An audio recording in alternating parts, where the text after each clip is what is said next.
দর্শক,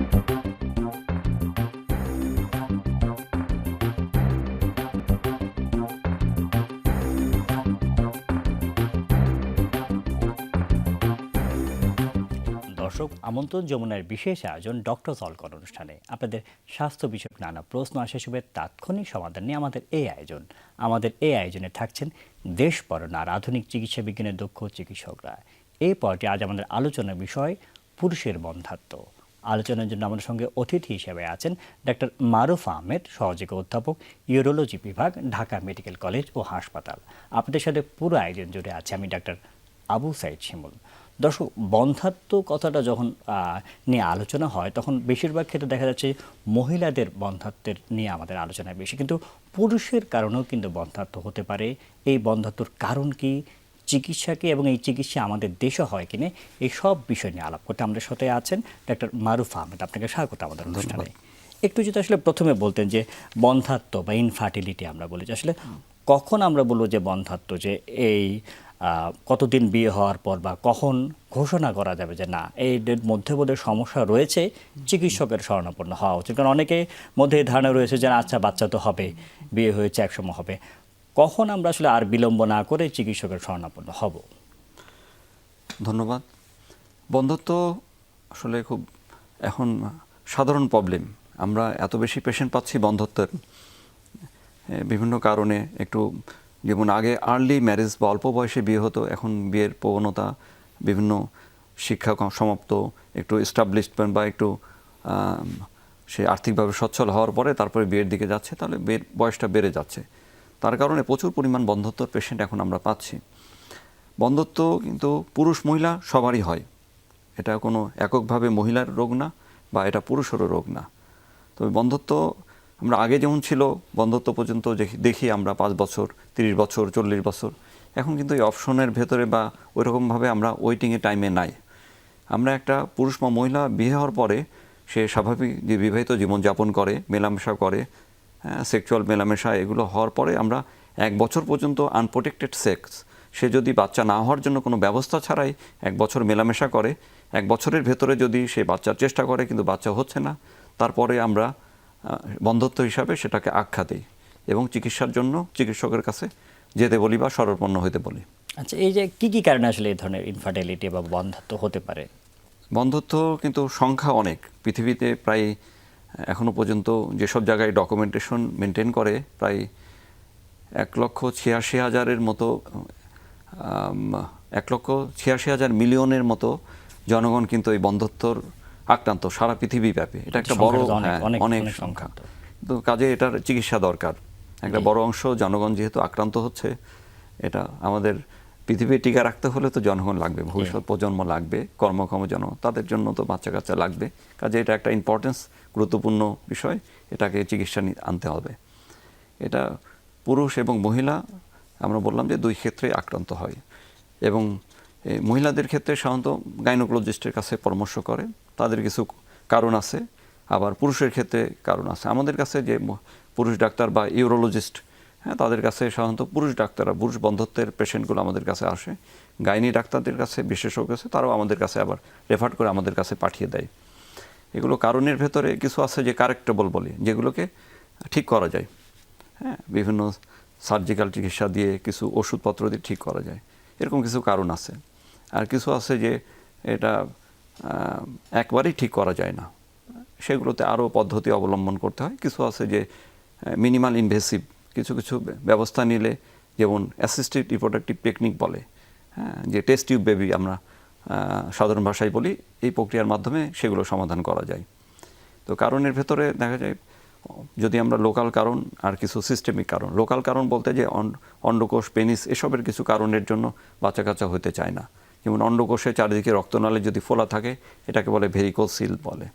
অনেক সময় অন্ডকোষে ইনফেকশন, এপিডার্মা অর্কাইটিস হয় বা টর্শন হয়। টর্শন মানে অন্ডকোষ পেঁচায় যায়, এটা মায়ের পেট থেকে শুরু হয়। যে তার নিউনেটাল পিরিয়ড বা মায়ের পেটে যখন ছিল, তার প্রেগনেন্সির টর্শন হয়েছিল। টর্শন হওয়ার ফলে তার আগে থেকেই অন্ডকোষের কার্যক্ষমতা কম ছিল, তাদের বাচ্চা হতে নাও পারে।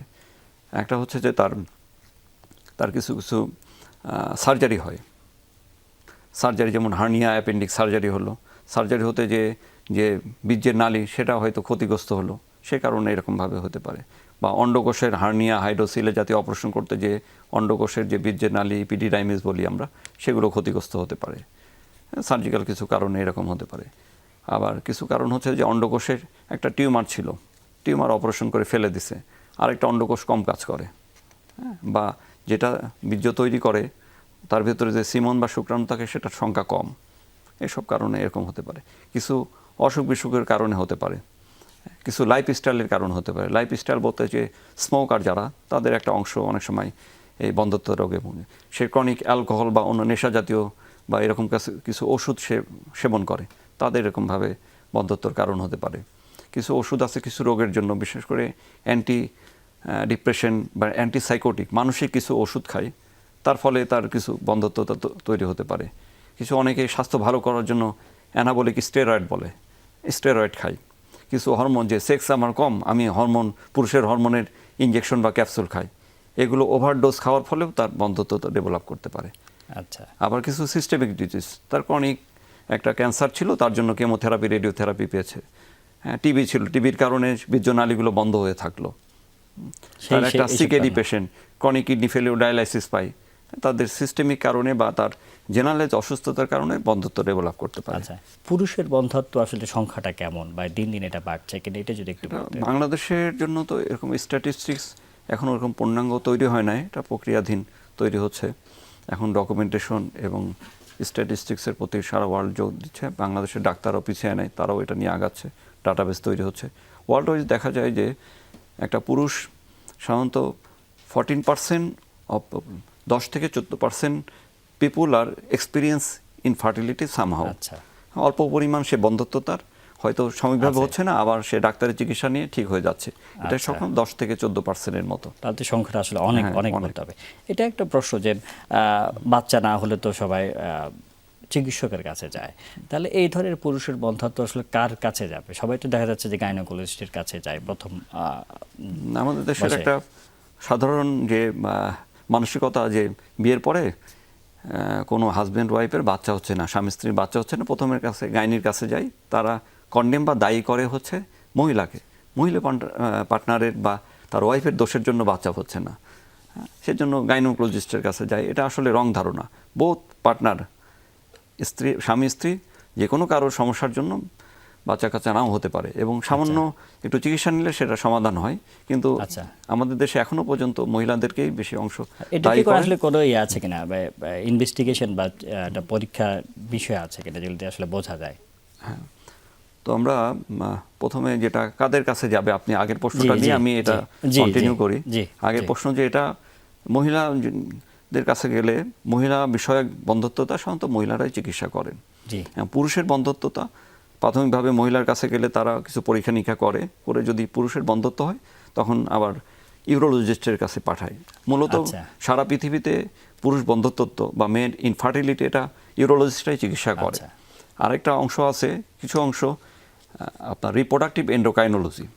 এন্ডোক্রাইনোলজি একটা ব্রাঞ্চ আছে, রিপ্রোডাকশন দেখে, হরমোন রিলেটেড, তারাও এটার চিকিৎসা করে। তাহলে এটা একটা কম্বাইন্ড মাল্টিডিসিপ্লিনারি।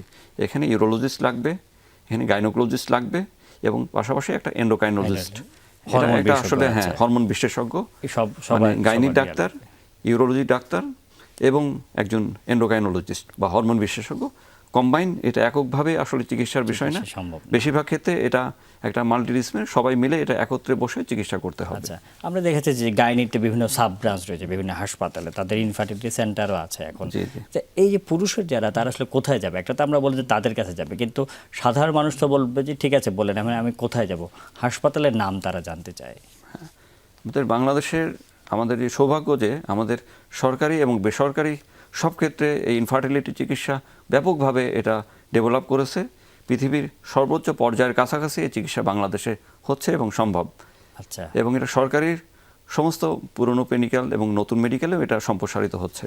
এটা গাইনি এখন গাইনি আগের মতো এখন একটা ব্রাঞ্চ নেই, এখন ব্রাঞ্চিং হয়ে গেছে ওয়ার্ল্ডের। আমি যেটা জানতে, তাদের কাছে তো গেল, তারা বললো যে না আসলে মেল পার্টনারে পুরুষের সমস্যা, তখন তারা ওই ইনস্টিটিউটের প্রত্যেকটা সরকারি এবং বেসরকারি তাদের ইউরোলজিস্ট বা ওই ইউরোলজি বিভাগে এটা চিকিৎসা হবে। হ্যাঁ, রেফার করে দিলে আমাদের আউটডোর আছে, সেখানে আমাদের সিস্টেম যে ডেভেলপ অবকাঠামো, এখানে আরএস থাকে, আবাসিক চিকিৎসক, আউটডোর মেডিকেল অফিসার, তারা দেখে। আমাদের বিশেষজ্ঞ যে সে ভর্তি থাকে, তারা পূর্ণাঙ্গ চিকিৎসা, হ্যাঁ, পূর্ণাঙ্গ চিকিৎসা সে সরকারি হসপিটালেই সম্ভব, বেসরকারি তো সম্ভব। এটার আসলে সাকসেস রেট কেমন সরকারি হাসপাতালগুলির? বাংলাদেশে সাকসেস খুবই ভালো। ওয়ার্ল্ডের যে স্ট্যাটিস্টিক সাকসেস মান আমাদের দেশে একই। এটা মানে সংখ্যাটা কেমন? এটা প্রায় মোর দেন 75%। আচ্ছা, তাহলে সংখ্যাটা অনেক। বন্ধত্ব যদি তার কিছু আছে যে ইরিভার্সিবল কজ, যেটা ঠিক করা যায় না, তার স্পার্মই তৈরি হচ্ছে না, সেটা তো আসলে কারেকশন করা যায় না। যে কারেক্টেবল সেগুলো মোর দেন 75%, সেটার মাধ্যমে সে বাচ্চা নিতে পারবে। আমাদের সেটা একটা বড় ধরনের আশার আলো, এবং আমি বলবো যে আমাদের চিকিৎসকদের একটা সাফল্যের বিষয় যে তারা এই পর্যায়ে পর্যন্ত চিকিৎসা দিয়ে একটা আমি বলবো যে একটা সাইকোলজিক্যাল বিষয়টা রয়েছে, তাদের একটা জীবনের একটা পরম প্রাপ্তি, যে এটা অপূর্ণতাও তো আসলে পূর্ণতা পেল এটার মাধ্যমে। এই বিষয়গুলি তো আসলে অনেকে আসলে জানেও না। এটা যদি চিকিৎসা পদ্ধতিটা যদি একটু বলতেন, কি করেন আসলে আপনারা? আমরা পুরুষ বন্ধ্যত্বর পেশেন্ট আসলে প্রথমে যে আমরা ইতিহাস নেই, ইতিহাসে তার বিয়ে হয়েছে কতদিন হলো, সে বাচ্চা কাচ্চার চেষ্টা করছে কতদিন হলো, এটা একটা ফ্যাক্টর। যে সে 1 মাস পরে আসলো না 1 বছর বা 2 বছর পরে আসলো, তারপরে তার এর আগে কোনো বাচ্চা আসছিল কিনা, সেটা নষ্ট হয়ে যাওয়ার পরে হচ্ছে নাকি। সেই ক্ষেত্রে আসলে ফিমেল পার্টনারকে আমরা প্রায়োরিটি দিই, তখন গাইনির কাছে আমরা, গাইনি বিশেষজ্ঞের কাছে আমরা প্রেরণ করি। যে অন্য কোনো হ্যাবিচুয়াল অ্যাবর্শন বলে, মহিলাদের কিছু কিছু কারণ আছে, ওভারি, ডিম্বাশয়ের, জরায়ুর, সে সমস্যার জন্য। পুরুষের ক্ষেত্রে আমরা তখন আমার হিস্ট্রিগুলো নেই, তার সার্জারি হয়েছিল কিনা, অন্ডকোষে কোনো আঘাত পেয়েছিল কিনা, অন্ডকোষে ঘন ঘন ব্যথা হচ্ছে কিনা, এর আগে টিবি রোগ হয়েছে কিনা, বা কোনো ওষুধ সে খাচ্ছে কিনা, বা অনেক সময় হরমোন সে খায় কিনা, সেক্সুয়াল শক্তিশালী বানানোর জন্য পুরুষের হরমোন সে খাচ্ছে কিনা। কিছু অনেকের ক্ষেত্রে যে ক্রনিক স্মোকার থাকে, সে স্মোকিং করে কিনা এরকম, বা অ্যালকোহল। এখন তো অ্যালকোহল সারা ওয়ার্ল্ডেই, বাংলাদেশেও অ্যালকোহল তো কনজামশন জেনারেল পিপুলের ভেতরে একটা বড় অংশ করে। তো অ্যালকোহল সে ক্রনিক অ্যালকোহলিক কিনা, এই বিষয়গুলো থাকে। অ্যান্টিসাইকোটিক বা মানসিক কোনো ওষুধ খাচ্ছে কিনা, এগুলো আমরা মানে ইতিহাস নেই যে অন্য কোনো সেকেন্ডারি কজ আছে কিনা। তারপরে আমরা লোকাল এক্সামিনেশন করি, অন্ডকোষ, পেনিস। অনেকের যেমন পেনিস শক্ত হচ্ছে না, ইরেকটাইল ডিসফাংশন বলি, সেটাও একটা কজ। হ্যাঁ, সে মেলামেশাতে অসমর্থ, তার প্রিম্যাচুর ইজাকুলেশন, সে বীর্যপাত দ্রুত হয়ে যাচ্ছে, তার ফলে বাচ্চা কাচ্চার সমস্যা, সেটার চিকিৎসা নিলে ঠিক হবে। অন্ডকোষের আগে যেমন অনেকের অন্ডকোষ নিচেই নামে না, জন্মগত অন্ডকোষ পেটের ভেতর থাকে, আনডিসেন্ট টেস্টিস, পেশেন্ট জানেই না, সেইভাবে বিয়ে করছে। হ্যাঁ, বিয়ের 1 মাস পরে ওয়াইফ নিয়ে আসলো যে আমার হাজব্যান্ডের তো অন্ডকোষ নাই, আমার কি বাচ্চা হবে কিনা, সেক্ষেত্রে অন্ডকোষ আছে কিনা, এইগুলো আসলে অর্থাৎ আপনারা কারণগুলো আইডেন্টিফাই করি, সেই অনুসারে আমরা চিকিৎসা দেই পরবর্তীতে। আচ্ছা, আমরা বুঝতে পেরেছি। অনেকেই শব্দটা শুনে থাকেন, অনেকে এটার সুযোগ নিয়েও থাকেন, সেলিব্রিটিদের মধ্যে এটা দেখা যায় যে test tube baby. Test tube baby আসলে বিষয়টা কি? টেস্ট টিউব বেবি নামে যেরকম শোনা যায় যে টেস্ট টিউব মানে একটা টিউবের মতো স্ট্রাকচার, তার ভেতরে কোনো বাচ্চা তৈরি করা, এরকম আসলে বিষয় না। টেস্ট টিউব বেবি হচ্ছে, এটাকে আমরা বলি অ্যাসিস্টেড রিপ্রোডাক্টিভ টেকনিক। মানে যেসব ক্ষেত্রে স্বাভাবিক প্রক্রিয়ার মাধ্যমে বাচ্চা হতে সমস্যা তৈরি হচ্ছে, এবং স্পেশাল অ্যাড বা সহযোগিতার মাধ্যমে, এটা অনেকগুলো ডাক্তার একত্রে বসে বিভিন্ন ব্রাঞ্চের সে সহযোগিতার মাধ্যমে বাচ্চা তৈরি করাকে বলা হয় টেস্ট টিউব বেবি বা অ্যাসিস্টেড রিপ্রোডাক্টিভ টেকনিক। বিভিন্ন পদ্ধতিতে এটা করা হয়। একটা আইভিএফ বলি, ইনভিট্রো ফার্টিলাইজেশন বলি, একটা ICIS বলি, এরকম কিছু টার্ম আছে। ইন্টারসাইটোপ্লাজমিক স্পার্ম ইনজেকশন করি আমরা, তার মাধ্যমে এটা বাচ্চা তৈরি করা হয়। এই প্রক্রিয়াটা হচ্ছে যে আমরা টেস্টিস থেকে তার সিমেন্ট কালেক্ট করি। পুরুষের ক্ষেত্রে সিমেন্ট, সে শুক্রাণু কালেকশন করি। আর মহিলাদের ক্ষেত্রে আবার আল্ট্রাসাউন্ডের বিভিন্ন সাইকেল, মাসিকের বিভিন্ন সাইকেলে ওভাম কালেক্ট করি, যেটা হেলদি ওভাম স্পার্ম। সেটা ল্যাবরেটরিতে এমব্রায়োলজিস্ট বলে একজন অংশ থাকে, এই টিমের অংশ, সেইগুলোকে দেখে হেলদি কিনা। যে জিনিসটা মায়ের শরীরে হতো, সেই বিষয়টা শুক্রাণু এবং ডিম্বাণু সংগ্রহ করে এটা ল্যাবরেটরিতে পেট্রি ডিশ বলে, সেখানে আমরা একত্রে মিলন ঘটায়, সেটা থেকে একটা পর্যায়ে জাইগোট বলে একটা অংশ তৈরি করি। সেই জাইগোটটা আবার সে যে মায়ের থেকে ওভাম বা ডিম্বাণু সংগ্রহ করা হয়, সেখানে তার জরায়ুতে সেটা প্রতিস্থাপন করা হয় বিভিন্ন মাইক্রো টেকনিকের মাধ্যমে। এবং ন্যাচারাল যেভাবে বাচ্চা হয় সেভাবেই সে বাচ্চাটা বড় হয়, সেভাবেই বাচ্চা হয়। মানে বাচ্চা হওয়ার যে প্রক্রিয়াটা, সেটা অন্যান্য প্রক্রিয়া স্বাভাবিকভাবে হয়। সেক্ষেত্রে নর্মাল ডেলিভারি চেষ্টা করা হয় না, সিজারের মাধ্যমে, যেটা ভ্যালুয়েবল চিলড্রেন, অনেক দামি বাচ্চা হচ্ছে না, অনেক কষ্ট বিভিন্ন প্রক্রিয়ার মাধ্যমে সেটাকে সম্পন্ন করা হচ্ছে, এই জন্য সিজারের মাধ্যমে এই বাচ্চাগুলোকে সম্পন্ন করা। স্বাভাবিকভাবে আমি যেটা বুঝলাম যে শুক্রাণু এবং ডিম্বাণু নেওয়ার পরে বাইরে এটা তাদের মিলন ঘটিয়ে সেটা তারপরে আবার সেই মহিলাদের, হ্যাঁ, যে মহিলার থেকে আমরা ডিম্বাণু সংগ্রহ করলাম সেই কাপেলের জরায়ুতে এটা প্রতিস্থাপন করা হয়। আচ্ছা, এটা আসলে ধর্মীয়গতভাবে আসলে কতটুকু আসলে এটা সমর্থন করে বা আমাদের ইসলামের সাথে কোনো সাংঘর্ষিক কিনা? এটা যেটা আমরা যে টেস্ট টিউব বেবির কথা বললাম, অ্যাসিস্টেড রিপ্রোডাক্টিভ টেকনিক, হ্যাঁ, এটা সহযোগিতার মাধ্যমে বাচ্চা তৈরি করার যে প্রক্রিয়া, এটার যে এই প্রক্রিয়ার যেটা সিমেন যদি বা বীর্য যদি তার হাজব্যান্ডের থেকে এবং যদি মায়ের থেকে নেয়, ধর্মীয়ভাবে কোনো নিষেধাজ্ঞা নাই। এগুলো সব প্রাইভেসি বা এগুলো গোপনীয়তার সাথে এবং তার পার্সোনাল ইনফরমেশন সংরক্ষণ করে করা হয়। আচ্ছা, অর্থাৎ ওই পুরুষ যে তার স্বামী তার কাছ থেকে যদি নেওয়া হয় তাহলে ধর্মীয় যেটা নীতি বা রিচুয়াল বা ধর্মীয় যে বিধিবিধান সেটাকে ভাঙা হয় না, তার ভেতর থেকে এই প্রক্রিয়াকে সম্পন্ন করা হয়। আচ্ছা, এটার কি কিছু প্রক্রিয়া আছে, যেমন অনেক সময় সিমেনের ভেতরে তার বীর্যই থাকে না, সেক্ষেত্রে অন্য যেমন সিমেন কিনতেও পাওয়া যায়।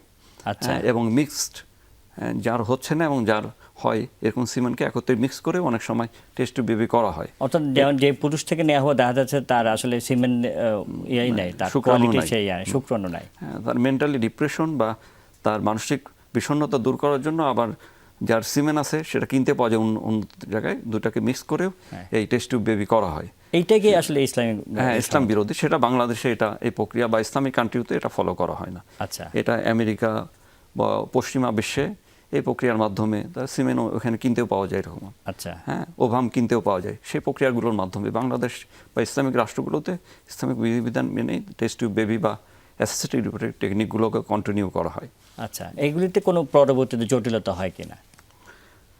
টেস্ট টিউব বেবি তো এগুলোতে ক্লোজ মনিটরিং থাকতে হয় পুরো প্রেগনেন্সিতে। আচ্ছা, সেই গাইনোকোলজিস্টের যে প্রতিষ্ঠানে বা যে টিম তাকে এই টেস্ট টিউব বেবিকে হেল্প করতেছে সেটাকে মনিটরিংয়ের ভেতরে থাকতে হবে।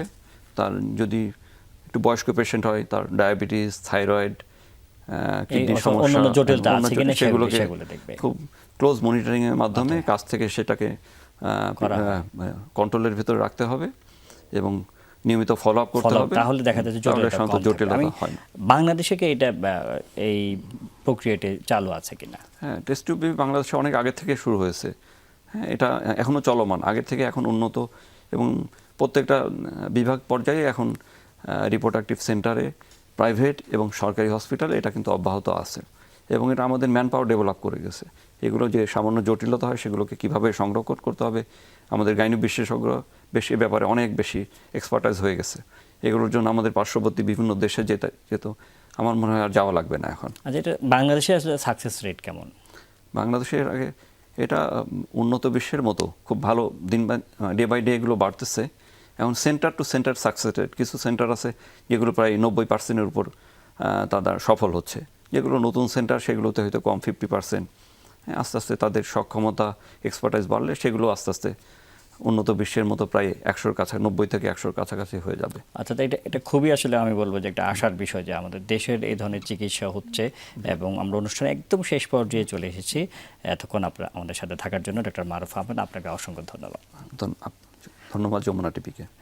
দর্শক, আমরা আসলে খুব নতুন একটা বিষয় জানলাম যে পুরুষের বন্ধ্যাত্বটা কেন হয়, এটার যে চিকিৎসা বাংলাদেশে হয় সেই সব বিষয় নিয়ে জানলাম। এই সকল চিকিৎসা আমরা সচেতন হয়ে গ্রহণ করব, তাহলে আমাদের যে মানসিক শান্তি এবং আমাদের যে বাংলাদেশেও যে উন্নত চিকিৎসা হচ্ছে সেই সুযোগ আমরা সকলে গ্রহণ করব। এই কামনে আজকের মতো বিদায় নিচ্ছি। আল্লাহ হাফেজ।